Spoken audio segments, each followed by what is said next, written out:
Right, so now that I've got the whole static caravan wired with Ethernet, don't forget to watch that. And I've also made my own Plex Media server. Catch that one too. You'd think I'd be all happy with fast stable internet streaming my own personal library of movies. Well, you'd be wrong, and that's because my smart TV isn't actually that smart. Instead, it's more of a slow piece of shit. Fuck you, Toshiba. Anyway, I made a HTPC. Okay, so first up, let's have a look at the case. This is the Fractal Core 500.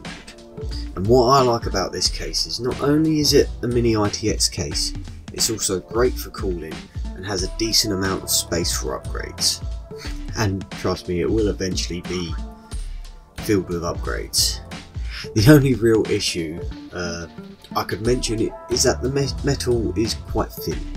However, for a cheap case, really that's to be expected. The power supply is a Corsair CX450M.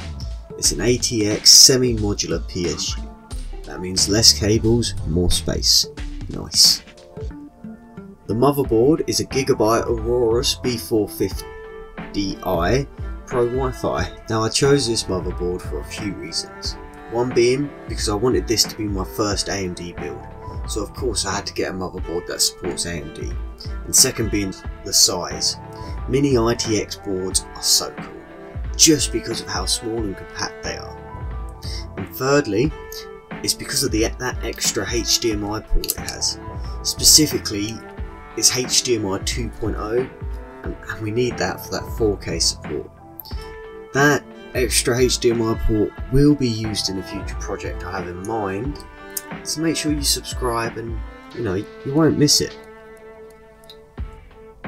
Like previously stated, for the CPU, I'm going to go AMD. I'm going with a Ryzen 2400G. What's great about AMD is that their APUs are definitely way better than Intel. And although this is only a second generation Ryzen chip, it does have Vega 11 graphics, which will handle that 4K streaming easily. Plus, I mean, it comes with its own decent cooler. And we've got two 8GB sticks of DDR4 Corsair Vengeance RAM.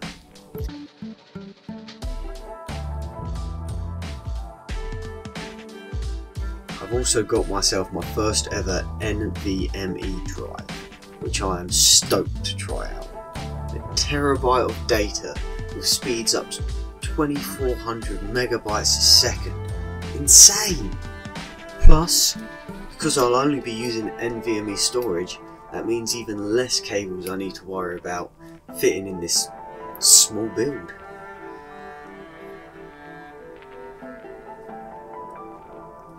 Now, the next 2 minutes are just going to be a sped up playback of me fitting all the parts onto the motherboard. Now, don't worry, you don't have to watch this bit. If you want to skip forward to the end,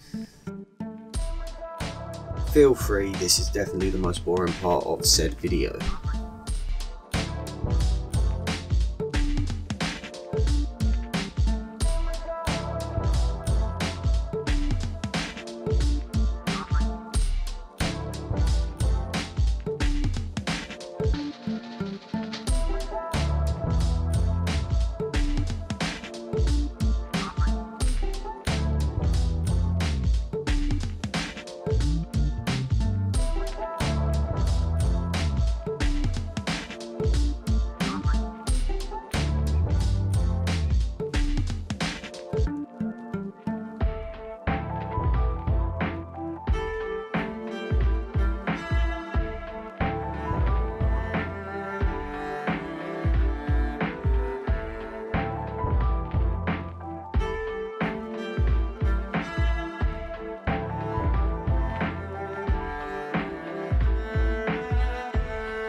Now, I'm not going to show this all being put into the case at all, purely because it was such a tight fit. There was no way I was going to get any decent angles, and I mean, you wouldn't have seen shit anyway.